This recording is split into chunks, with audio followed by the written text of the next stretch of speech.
Okay, today let's learn the first part of chapter 23, Market Around Us, from your social science. Okay, first part of chapter 23. Well, before we go into the details of this lesson, let us learn some of the important words. Okay, the first one is service, a system of supplying a public need. One of the example is transport. Okay, illegal, forbidden by law, especially criminal law. Transaction, instance of buying or selling something. Okay, instance of buying or selling something. End user or end users, a person who actually uses a particular product. That is what we call as end user. Broker, a person who represents another in buying and selling. Okay, it's not the seller, the actual seller, but a representative. Cold storage, the keeping of something in cold place for preservation. Cold storage. Well, market around us. So let us see what is a market. Market is an arrangement that allows buyers and seller to exchange goods and services. Okay, so I'm sure you have understood what a market is. You can see from the picture right here. This is a market. It is an arrangement that allows buyers as well as sellers to exchange their goods. Not only goods, it is also services, goods as well as services. Okay, I'm sure you know what a market is. Now let's go to the next one. There are so many types of markets.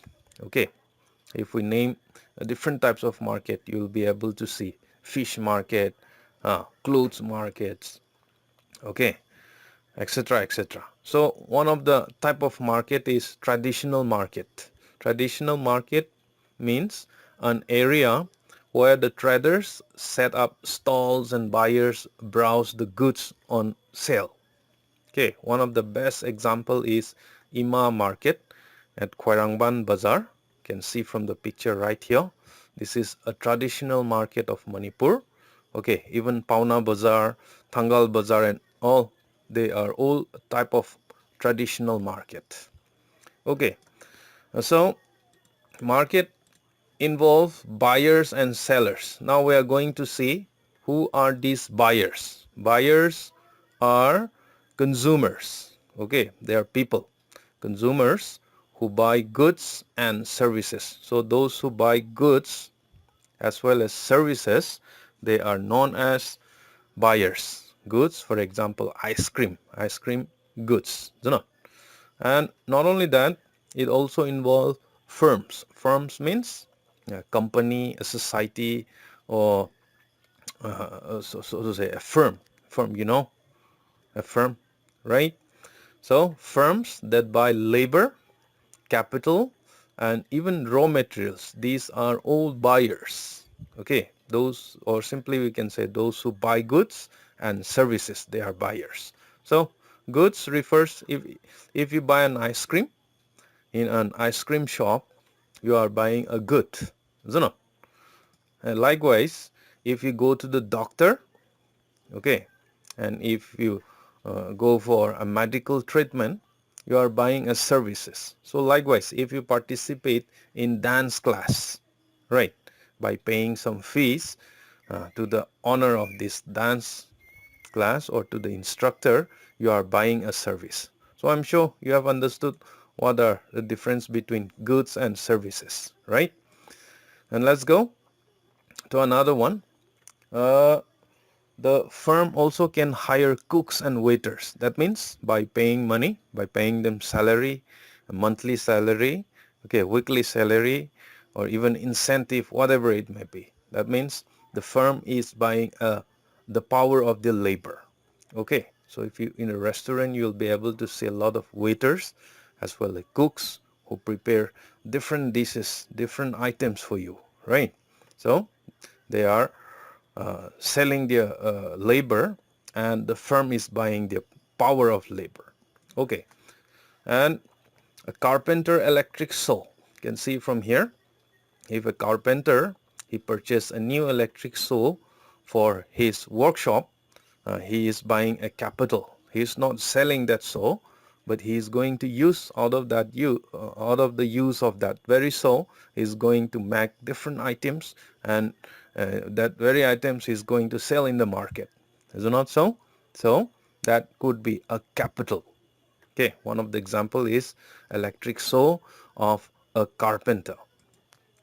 And if a carpenter buy wood for making a table, okay, that wood itself is nothing but it is a raw materials. Understand? It is a raw material. So that are all about buyers.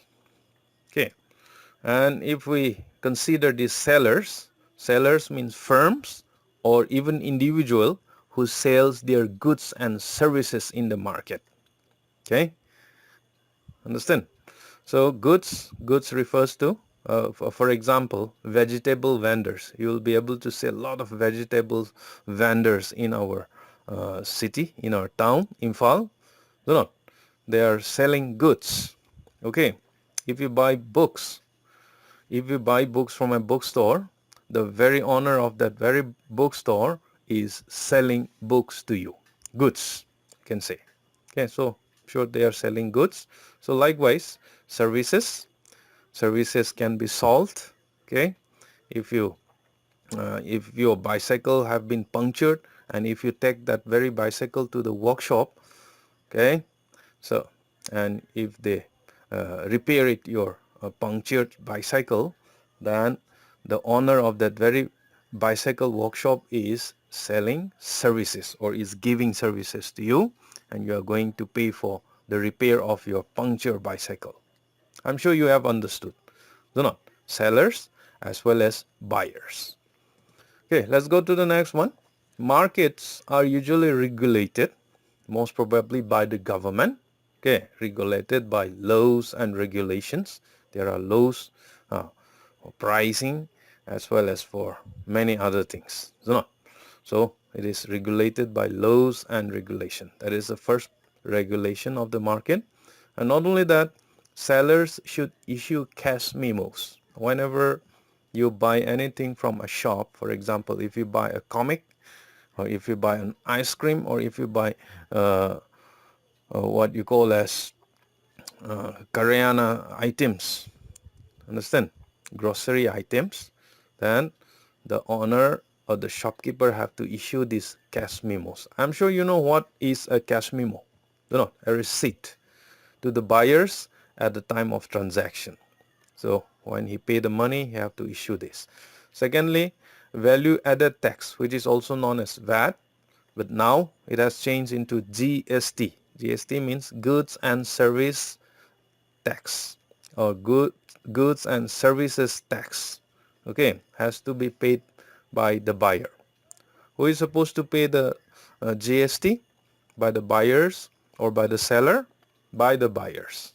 Okay, so whenever you buy anything, you are paying tax to the government. Okay, and that very tax go to the government. So for this biscuit, suppose if you buy this biscuit from the shop, you'll be able to see the MRP, maximum retail price. You are paying that. Let's say, for example, this biscuit costs 250 rupees. Okay, so you will be able to see at the bottom of this very price tag, inclusive of all taxes. That means inclusive of GST, inclusive of VAT, or whatever it may be. So that very amount is paying to the government.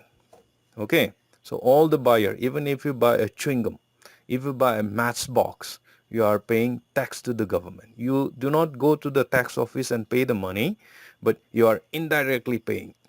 Okay, the shopkeeper is going to pay to the government. I'm sure you have understood what is a GST, right? Tax. Okay, so let's go to the next one. If there were no markets, what will happen? If there were no markets, it will be very inconvenient. We all know that. Okay, and one has to pay the transportation cost for buying items or for buying other necessary goods and services. You have to go to far off places. You have to pay the transportation tax, as well as you have to pay the price of that very good. So it will be very inconvenient, number one. And not only that, if there were no markets, we cannot even sell, and also we cannot even buy. Do not say, for example, there are some places which doesn't have market. Do not, if you sell, nobody will buy. Do not. And even if you want to buy and there is no seller, and it will be very inconvenient for you, right? So likewise, these are some of the important points if there were no markets. So let's go to demand. What is demand? The amount that the consumers are willing to buy at a particular price. Okay, there should be demand. Willing to buy goods, services, whatever, at a particular price. And supply means what the firm is willing to sell at a price. The firm also has a fixed price. So pricing of goods are very, very important. So how does the price of goods are fixed? Let us see that one also. There are some points. When demand exceeds supply. What is demand? Okay. When the demand, demand of a goods exceeds supply. Let's say, for example, supply of cabbage. Okay, when there are so many demands of this cabbage, and when it exceeds and the supply is very less, let's say only a truckload of cabbage, then what will happen? What will happen due to scarcity of goods, so to say? What will happen? It will lead to price rise. The price will increase. Understand? A cabbage costs rupees 20 per kilo, but when the demand exceeds, they may charge 50 rupees per kilo also. Alright? And another point is when supply exceeds. Okay? So when supply exceeds demand, the price will definitely fall. Alright? So the fall of price and the rise of price depends on the demands and supply. If you have got 100 truckload of cabbage, and if there were only 100 people, then what will happen? The seller will sell it at a very low price, maybe even 5 rupees per kilo, who knows? Okay, I'm sure you have understood up to there, right? So sellers generally try to maximize the profit when buyers want to maximize satisfaction. That means if there is a lot of demands, okay, there is a lot of demand of a particular goods, or of a particular service, then the prices usually goes up. It is not necessarily that the price is high, but the sellers make it very high because he want to maximize, he want to get profits, a lot of profits out of it. All right, I'm sure you have understood up to there. Speculators buy goods likely to be in short supply in the future and sell them at a high price. So some speculators, some wise people, what happened to them? They will think that the demand, the shortage of these goods will not be available. For example, let us say items. There are some item, rice. Okay, especially during the rainy days, rice are supposed to be very, the price of rice are very high. So speculators, those people, they will buy during the time of harvesting, no, in a low price, because they know that to be in short supply in future. Okay, so because of that, sell them at a high price sometimes. Let's go to the next one very quickly. Let's go to retailer. Retailer means a retailer buys goods in large quantities from manufacturer, either directly or through a wholesale, and then sell small quantities to the end users, to the customers. Okay, so most of the shops that we have in and around Imphal, say for example a grocery shop, they are retailers. Understand? And wholesaler, you might have heard Nestle and Company, that we have an outlet in Pauna Bazaar, a merchant who engage in buying and selling of large quantity of products. Actually, Okay, so the retailer will buy from this wholesaler. It can be also a broker. Those wholesaler can be a broker or a commission agent. They don't manufacture anything. They don't make any goods. For example, the shop of this Nestle that we have in Imphal, they don't manufacture it. Okay, they acquire it somewhere from Kolkata and then they supply it here in this Manipur.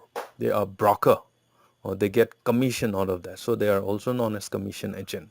So what are so they have a lot of functions, storage of goods and even transporting them from farm to the market area economically. All right. Okay. So this is all about wholesaler. So today we have learned something about market, traditional market. We also have learned about buyers. Who are buyers? Those who buy goods and services from the market. Sellers, regulation of market, okay, laws and regulations. And then we also have discussed something about if there were no markets, what will happen? Do not. We also have learned demand and supply, pricing of goods, even retailer and wholesaler. Okay, so for today, let us just wind up here. We'll continue in the next class. I wish you should learn all the notes which I have sent you in your WhatsApp group.